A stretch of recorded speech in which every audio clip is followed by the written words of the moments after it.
Okay, तो video number 2 start करते हैं। That is the tetracyclines. ठीक है, this is the first class of the protein synthesis inhibitors. ठीक है, आज इसके मैकेनिज्म ऑफ एक्शन को की तरफ जाने से पहले मैं सिर्फ ये बताऊंगा कि हमारी जो अपने मेमेलियन जो मैमल्स हैं हम उसमें जो है ना दो टाइप के प्रोटीन सिंथेसिस होते हैं। एक जो है ना माइटोकॉन्ड्रियम में भी अपना जो है ना डीएनए प्रोटीन सिंथेसिस होते हैं। ठीक है, और एक जो है साइटोप्लाज्मिक होता है। साइटोप्लाज्मिक मतलब न्यूक्लियस से एम्मा से मैसेंजर आरएनए बाहर आ जाएगा फॉर इट्स ट्रांसलेशन, और ट्रांसलेशन से साइटोप्लाज्म में क्या हो जाएगा, प्रोटीन बन जाएगा।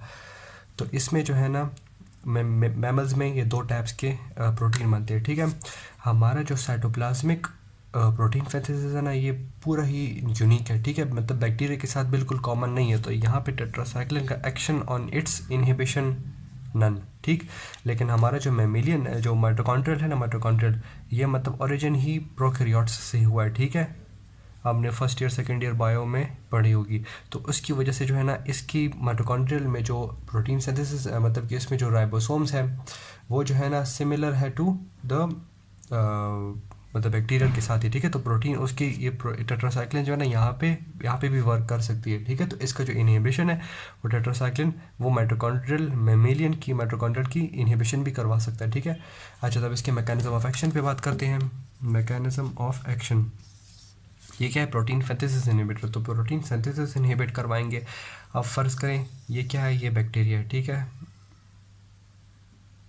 लिपिड बाइलेयर मैंने बना दी, बस सेल वॉल है। ठीक है, सेल वॉल से बस उसने क्रॉस कर लिया, वो तो बात छोड़ें। यहाँ पे जो है ना या तो वो मतलब अगर ये लिपिड सॉल्युबल ड्रग है, ठीक है, टेट्रासाइक्लिन्स, या जो है ना वो पैसिवली डिफ्यूज हो जाएगी इनटू द बैक्टीरिया, या फिर जो है ना जो बैक्टीरिया के अपने जो चैनल्स होंगे जिसके थ्रू जो है ना वो अंदर सब्सटेंसेस अंदर लाते हैं ना, उससे जो है ना ये अंदर आ जाएंगे। ठीक है, अच्छा तो अंदर आ गए तो अंदर क्या होंगे, कंसनट्रेशन, एक प्रॉपर कंसंट्रेशन हो गई। ठीक है, जो आपने पीछे टॉपिक्स में पढ़े थे मिनिमम इनहिबिटरी कंसंट्रेशन, उस तरह टाइप की कंसंट्रेशन जो है ना ये जो है ना अंदर आ जाएंगे। ठीक है, दूसरी बात ही कि टेट्रासाइक्लिन्स क्या है, दीज आर बैक्टीरियोस्टैटिक एंटीबायोटिक्स है। ठीक है, स्टैटिक है।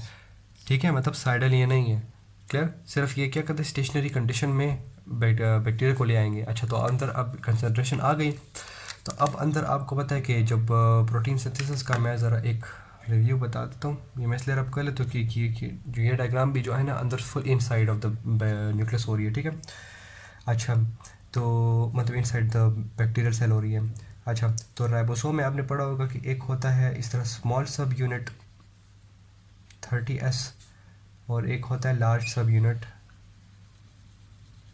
50S। ठीक है, ये प्रोकैरियोट की बात कर रहा हूँ। ठीक, तो ये क्या करेंगे, अच्छा पहले नॉर्मल प्रोसेस बताते हो तो फिर मैं जो हूँ ना बताता हूँ। अच्छा कि क्या करेंगे ये लोग। अच्छा तो ये 50S और 30S जब ये कंबाइन हो जाते हैं फिर क्या होता है, यहाँ पे जो है एक मैसेंजर आरएनए आ जाता है, क्या है, mRNA, जिसके पास डिफरेंट न्यूक्लियोटाइड होती है। 3 न्यूक्लियोटाइड्स पे ये इस तरह एक्ट करते हैं, और इस तरह अब इस तरह करें कि ये स्ट्रिंग को आप पुल करते जाएं और ये ग्रीन उस तरफ जाते जाए। ठीक है, 3 न्यूक्लियोटाइड्स हैं, फिर ये थर्ड ये हो जाएगी, ये चली गई। ठीक है, इस तरह 3 करके एक चीज़ आगे जाती जाएगी मैसेंजर आरएनए। ठीक है, इधर क्या होता जाएगा, ट्रांसफ़र आरएनए, इस तरह tRNA। ठीक है, वो आता रहेगा, वो अपने साथ जो है ना अमाइनो एसिड का एक ग्रुप लाता रहेगा, वो आके इधर बाइंड होगा, और इसी तरह ही इस पे इस तरह बाइंड होते रहेंगे। जब डिफरेंट tRNA आते रहेंगे और डिफरेंट इस तरह ही ब्लू कलर के अमाइनो एसिड लाते रहेंगे। ये चेन देख रहे हैं। ठीक है, तो ये क्या है, प्रोटीन। ये आखिर में जब डिटैच हो जाएगी तो ये क्या हो गया, प्रोटीन बन गया। What is protein, it is a chain of amino acids. ठीक है, तो सारे अमाइनो एसिड जब चेन फॉर्म में हो जाएंगे तो प्रोटीन बन जाते हैं। ठीक है, ये नॉर्मल प्रोसेस है जो कि होता रहता है। ठीक है, तो अब ये टेट्रासाइक्लिन्स क्या करते हैं, वो आके बाइंड कर लेते हैं 30S राइबोसोम के साथ, इनएक्टिवेटेड हो गया ना। ठीक है, तो 50S बाइंड नहीं हो रहा। जब ये दोनों बाइंड नहीं होंगे वो कॉम्प्लेक्स बनेगा नहीं, तो फिर मैसेंजर आरएनए और ट्रांसफर आरएनए काम करेंगे नहीं, तो फिर it inhibits the function of this as well. तो इसी तरह ही 30S राइबोसोम की को बाइंड करके पूरी ही जो है ना ये सिंथेसिस क्या कर देंगे, ख़त्म कर देंगे। ठीक है, तो अब ये ऑब्वियसली जब बाइंड नहीं है तो यहाँ पे रीजन्स होते हैं एक्सेप्टर वाले, जहाँ पे ट्रांसफ़र आरएनए आके बाइंड होगा, तो अब ये भी बाइंड नहीं होगा, तो अमाइनो एसिड भी नहीं आएगा, प्रोटीन सिंथेसिस नहीं हो रही, तो क्या, प्रोटीन सिंथेसिस इनहिबिटर्स। ठीक, तो इस तरह इस प्रोसेस से जो है ना ये सारे क्या करते हैं, इनहिबिट करते हैं प्रोटीन सिंथेसिस, ठीक है। अच्छा, तो मैंने कह दिया था कि ये क्या है, बैक्टीरियोस्टैटिक है, और ये उसके अलावा ये क्या है, ब्रॉड स्पेक्ट्रम है, ठीक है। मतलब बहुत बड़ी क्लास ऑफ बैक्टीरियाज में जो है ना एक्ट करेंगे। अब वो बड़ी क्लास कौन कौन सी है, gram positive and gram negative जितने भी ऑर्गेनिज्म है ना, मेजॉरिटी में जो है ना ये एक्ट करेगी, ठीक है, टेट्रासाइक्लिन्स। क्लियर। तो इसी तरह ही this are the good choice of drugs कि अगर वो काम नहीं करे फिर जो है ना हम ये यूज़ कर सकते हैं, ठीक है। अच्छा, तो अब रेजिस्टेंस की बात करते हैं। तो रेजिस्टेंस देखें, इधर ही मैकेनिज्म ऑफ एक्शन में ही इसकी रेजिस्टेंट है।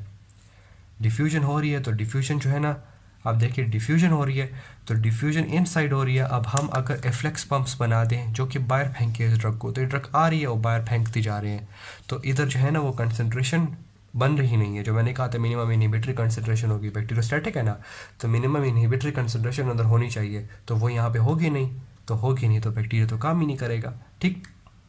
तो उसके अलावा अगर ये पंप्स हटा दें, ये चैनल जो थे जिससे जो बैक्टीरिया के अपने चैनल थे ये अगर ख़त्म कर दें, तो इसकी तरफ नहीं आ सकते। यहाँ पे जो है ना 30S पे बाइंड कर रहे हैं, यहाँ पे जो है ना अब अचानक यहाँ पे जो है ना, और इसकी मतलब वो एक कोई रिसेप्टर होगा, उस पे जाके ये बाइंड करके हटाए मतलब अटैच होगा। तो अगर ये रिसेप्टर ही रिमूव हो जाए या रिसेप्टर चेंज हो जाए तो उस पर ऑब्वियसली डिटेक्ट नहीं करेगा, अटैच नहीं होगा, ठीक। उसके अलावा अगर यहाँ पे जो है ना इनएक्टिवेटिंग एंजाइम्स हो जो कि इसको आके इनएक्टिव करा ले, तो ये ड्रग फिर जाके काम करेगा, नो, ठीक है। तो इस तरह डिफरेंट टाइप्स ऑफ इनहिबिशन हो सकती है, लेकिन मैक्सिमम कौन सी है जो इंपॉर्टेंट इनहिबिशन है मतलब रेजिस्टेंट है, वो क्या है, दिस इफ्लेक्स पंप से, ठीक। ओके, तो जैसे मैंने कहा था कि tetracyclines are the broad spectrum bacteriostatic antibiotics, ठीक है। तो उसकी जो मेन क्लास ऑफ मतलब ब्रॉड स्पेक्ट्रम है, देखिए कितनी ज़्यादा क्लासेस ऑफ बैक्टीरियाज है, इधर इन सब पे जो है ना एक्ट कर रही हैं, और इनकी क्या कर रही है, उनकी जो है ना स्टेसिस करा रही है, ठीक है। प्रोटीन सिंथेसिस इनहिबिशन है, सबके जो है ना 30S राइबोसोम पे बाइंड करके उनकी जो है प्रोटीन सिंथेसिस स्टॉप कर रहे हैं, क्योंकि प्रोटीन से ही सब कुछ बनता है, चैनल्स बनते हैं, एंजाइम्स बनते हैं, सारे मेटाबॉलिज्म प्रोटीन की वजह से ही कंट्रोल है, ठीक है। एंजाइम्स होंगे, एंजाइम्स क्या है, these are all proteins. Channels होंगे तो सब कुछ अंदर आएगा, चैनल्स क्या है, दीज आर ऑल्सो प्रोटीन्स, ठीक है। हर जगह प्रोटीन होते हैं, तो प्रोटीन सिंथेसिस की वजह से स्टेसिस हो जाती है, ठीक है, डेथ नहीं होती, स्टेसिस होती है। जिस तरह सेल वॉल इनहिबिशन थी, वहाँ पे जो है ना सेल रप्चर हो गई थी, तो वाटर अंदर आके बैक्टीरिया बस्ट हो जाता था, यहाँ पे उसी स्टेट में स्टॉप हो जाएगी, ठीक। तो बस ये सारी बैक्टीरियाज पे एक्ट करेगा, this are the antibacterial spectrum of the tetracyclines. Okay, तो फार्माकोकाइनेटिक डिस्कस करते हैं, फार्माकोकाइनेटिक्स, ठीक है।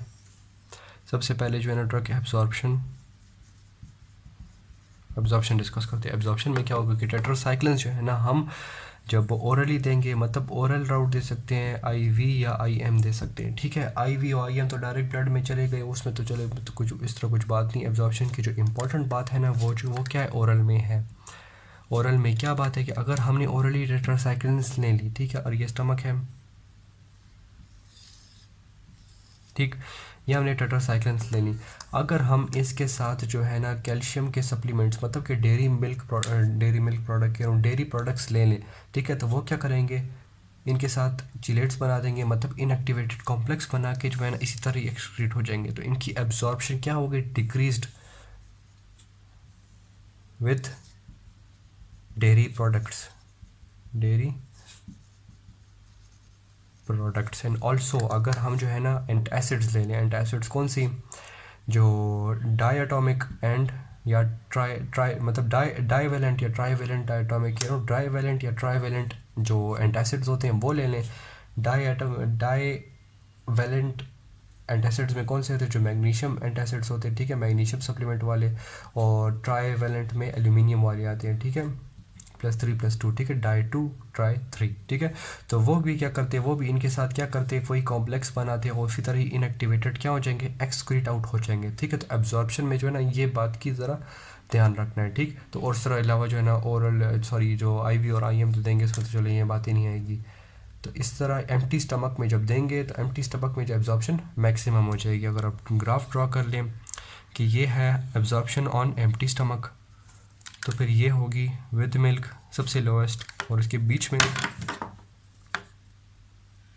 दिस इज़ विद एंटासिड, ठीक है। तो इसी तरह ही हम मतलब के प्रिवेंट करेंगे। अब इस तरह है, इसमें जो है ना एपिगैस्ट्रिक डिस्ट्रेस आती है, ठीक है, इस ड्रग के साथ। फॉर एग्जांपल अगर एपिगैस्ट्रिक डिस्ट्रेस आ जाए, इसमें मतलब अपर जीआर ट्रैक में जो है ना इरिटेशन होती है तो उसमें जो है ना खुद सेल्फ ट्रीटमेंट करके जो है एंटासिड ले लेते हैं लोग।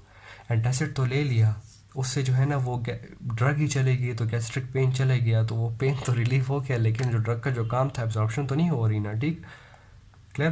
तो इसमें जो है ना ये डॉक्सीसाइक्लिन एंड अमीनोसाइक्लिन ये जो है ना इनकी एब्जॉर्प्शन अच्छी है ओरली, ठीक है, ओरल से इनकी अच्छी है, लेकिन ज़रा फिर भी ये ऑब्वियसली इनके साथ तो डिक्रीज होगी, सॉरी इसके साथ नहीं, इसके साथ डेयरी प्रोडक्ट्स और this divalent and trivalent antacids, ठीक है।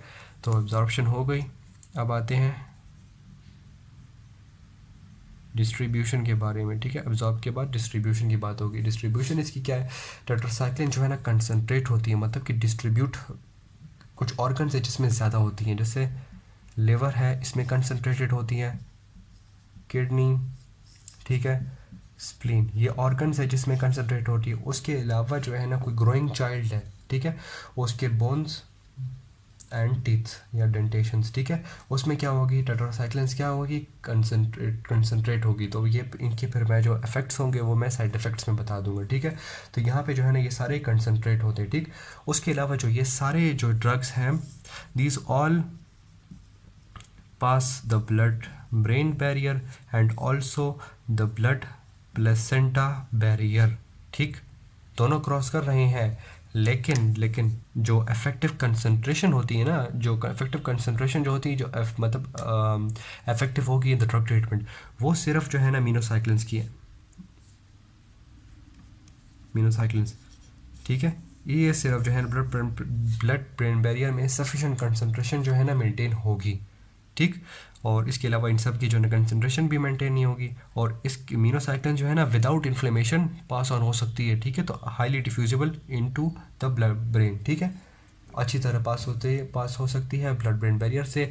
और ये जो है ना मीनोसाइक्लिन जो है ना ब्लड ब्रेन बैरियर पास कर रही है तो CSF में ऑब्वियसली पाई जाएगी। इसके अलावा जो है ना सलाइवा एंड टीयर्स में भी जो है ना मीनोसाइक्लिन्स पाई जाएगी, ठीक है। इसी तरह इसकी डिफ्यूजन बहुत वास्ट मेजॉरिटी पे है, ठीक। ओके, तो अब एब्जॉर्प्शन हो गया, तो अब जो है ना बात करते हैं मेटाबॉलिज्म के बारे में, ठीक है। मेटाबॉलिज्म इनकी किधर होती है, लिवर में ही होती है।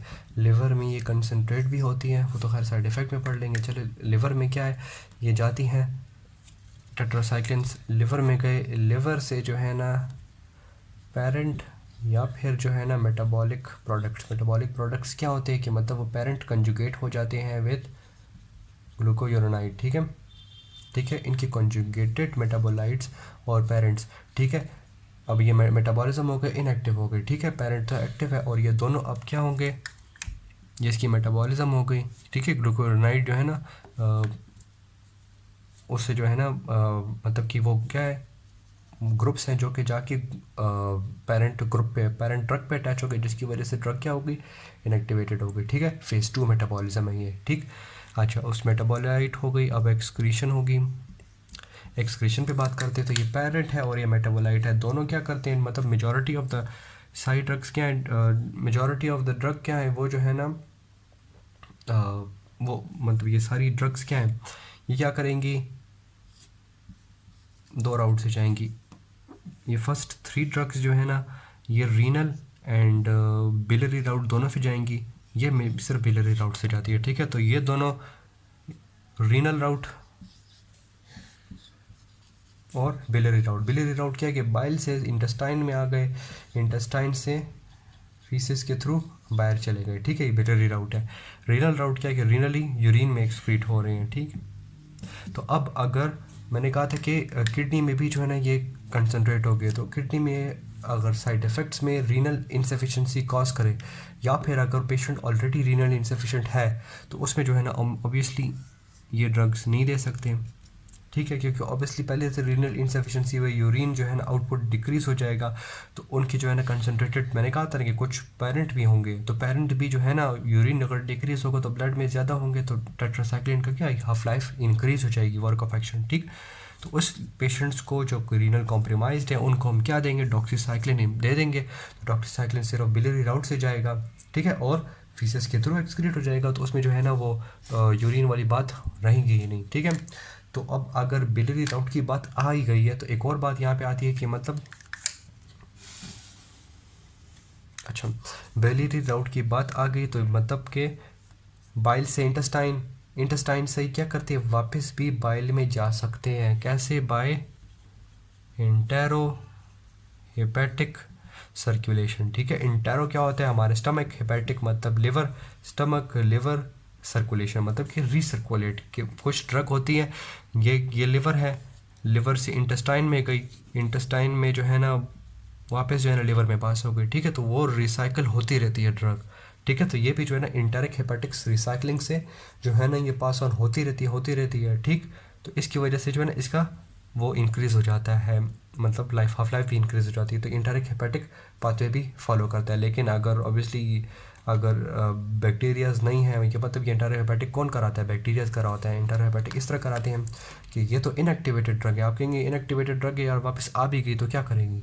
इंटेरिक हेपेटिक में सिर्फ ये रिसर्कुलेट नहीं होता, अगर ये ड्रग है और ये साथ जो है ना इनएक्टिवेटेड प्रोडक्ट है, जैसे ग्लूकोनाइड अटैच हुआ है, तो यहाँ पे बैक्टीरिया होंगे, वो जो है ना ये इनएक्टिवेटेड, जिसकी वजह से इनएक्टिवेट हुआ है ग्लूकोनाइड, इसको हटा दिया, अभी प्रॉपर ड्रग हो गई।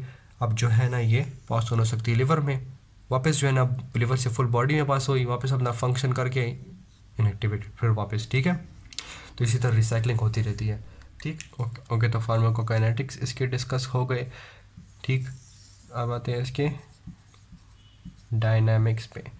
डायनामिक्स में क्या है, मैकेनिज्म ऑफ एक्शन हमने डिस्कस कर लिया स्टार्ट में। अब जो है ना हम साइड इफ़ेक्ट डिस्कस करते हैं कि ड्रग की वजह से क्या होगा। ठीक, अच्छा, इसका जो मेन है, एक है गैस्ट्रिक, एपिगैस्ट्रिक डिस्कम्फर्ट के अपर जीआई ट्रैक जो है ना उसमें क्या करते हैं, इरिटेशन कॉज करते हैं ऑफ द म्यूकोसा। तो उसकी वजह से जो है ना मतलब कि इरिटेशन होती है, डिस्कम्फर्ट होता है। ठीक है, तो उसको पेशेंट जो है ना खुद जो है ना एंटासिड लेके उसको जो है ना डिस्कम्फर्ट रिमूव कर लेते हैं। लेकिन वो मैंने बता दिया कि उसकी वजह से डायटोमिक या डाइवेलेंट या ट्राइवेलेंट आयन बन जाते हैं, मतलब कॉम्प्लेक्सेस, और जाके जो है ना फीसिस में चले जाते हैं। ठीक है, तो ड्रग रहेंगी नहीं तो क्या डिस्कम्फर्ट कॉज करेगी। ठीक है, उसके अलावा मैंने कहा था कि दे कंसनट्रेट इन द बोन्स या फिर टीथ। ठीक है, तो उसकी वजह से hypoplasia of the teeth cause कर सकते हैं। हाइपोप्लेजिया क्या होता है, हाइपोप्लेजिया दो वर्ड्स है, हाइपो मतलब लेस, प्लेजिया मतलब the number of division of cells, तो decrease in the number of the cells. ठीक है, हाइपोप्लेजिया ऑफ द टीथ, ठीक है, मतलब hypoplegia of the teeth and the bones. तो ये जो है ना बच्चों में जो है ना मतलब कि ग्रोइंग डिफेक्ट्स कॉज कर सकते हैं। ठीक है, तो प्रेग्नेंट वुमेन में जो है ना हाई कंसनट्रेशन ऑफ अगर लें टेट्रासाइक्लिन, तो वो जाके कंसनट्रेट, मैंने कहा था कि ब्लड प्लेसेंटा बैरियर क्रॉस कर सकता है, तो उधर जाके उनकी ब्रेन डेवलपमेंट में ख़राब कर दिए। ठीक है, उसके अलावा क्या साइड इफ़ेक्ट्स आ सकते हैं इनके, फीटल हेपेटोटॉक्सिसिटी, मैंने कहा था कि लिवर में भी जो है ना कंसनट्रेट होते, तो ब्लड प्रेशर बैरियर क्रॉस करके लिवर में आ गए, वहाँ पे जो है ना उनके सारे एंजाइम्स जो है ना यूज़ अप कर लेते। ठीक है, ग्लूकोयूरोनाइट से होते हैं ना फेज 2 मेटाबॉलिज्म, तो बच्चों में तो इतने वो होते नहीं हैं एंजाइम्स, तो उधर आके अब सारे यूज़ कर दिए एंजाइम जितने अगर हैं भी। ठीक, तो उधर एंजाइम सारे यूज़ हो गए, अब लिवर फंक्शनल नहीं है, तो वहाँ पे बहुत कंसनट्रेशन ऑफ द टेट्रासाइक्लिन होगी, तो वो टॉक्सिक साबित हो सकती है। ठीक, उसके अलावा फोटो टॉक्सिसिटी कॉज कर सकती है। फोटो टॉक्सिसिटी क्या होती है कि severe burn in the presence of sunlight. ठीक है, तो ये जो है ना ब्लड ब्रेन बैरियर में क्रॉस करते हैं, उसकी वजह से जो है ना इनमें ये इफेक्ट्स आते हैं। ठीक, उसके अलावा वेस्टिब्यूलर प्रॉब्लम्स भी कॉज कराते हैं। ठीक है, वेस्टिब्यूलर प्रॉब्लम्स, वेस्टिब्यूल जो आपने पढ़ा हुआ है कि इनर ईयर में होता है। ठीक है, तो वहाँ पे क्या करते हैं, वहाँ पे जो है ना ये मतलब उसकी वजह से जो है ना बैलेंस में प्रॉब्लम आती है, उसकी वजह से डिजीनेस, नोजिया, वॉमिटिंग। ठीक है, मतलब कि बस कोऑर्डिनेशन ख़राब करते हैं। ठीक है, तो उसकी वजह से ये हो सकता है। और जो मेन इंपॉर्टेंट एक और है, that is the super infection, जो इसकी वजह से अब कॉज होगा। सुपर इन्फेक्शन, मैंने कहा था कि these are the broad spectrum bacteriostatic antibiotics है। ठीक है, तो ब्रॉड स्पेक्ट्रम है, तो मतलब हमारी नॉर्मल फ्लोरा को भी जो है ना ख़त्म कर सकते हैं या डिस्टर्ब कर सकते हैं। ठीक, तो सुपर इन्फेक्शन कहाँ कहाँ पे हो सकता है, एक जो है ना इन कोलॉन में क्या होता है, सूडो मेम्ब्रेनस कोलाइटिस, एक बैक्टीरिया है क्लोस्ट्रीडियम डिफिसिल, वो क्या करते हैं, सूडो मेम्ब्रेनस कोलाइटिस कॉज करते थे, ठीक है। तो इसकी वजह से ये क्या हो जाएगा, इनहेंस हो जाएगा, ठीक है। Over growth of the clostridium difficile over growth हो जाएगा, जिसकी वजह से सूडो मेम्ब्रेनस कोलाइटिस कॉज होगा, ठीक।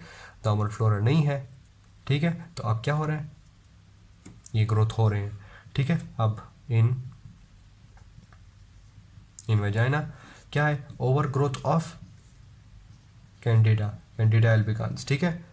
नॉर्मली वजाइना में क्या होता है, कोई नॉर्मल पीएच होता है, ठीक है। जो पीएच, ये सारे ग्रोथ क्या करते हैं, पीएच पे ग्रोथ करते हैं। नॉर्मल जो फ्लोरा होते हैं ना, वो जो है ना एक पीएच मेंटेन करता है जो इनके लिए सूटेबल नहीं होता। अब जब नॉर्मल फ्लोरा ही नहीं है तो ये सारे क्या हो जाएंगे, कंसंट्रेट हो जाएंगे, अपना नॉर्मल पीएच जो अपना डिज़ायरेबल पीएच है वो ले आएंगे, ठीक। तो वहाँ पे पीएच भी चेंज हो गया, तो उसकी वजह से अब इनकी ओवर ग्रोथ स्टार्ट हो जाएगी। तो इसी तरह ही नॉर्मल फ्लोरा की वजह से सुपर इन्फेक्शन वजाइना में भी कॉज हो गया।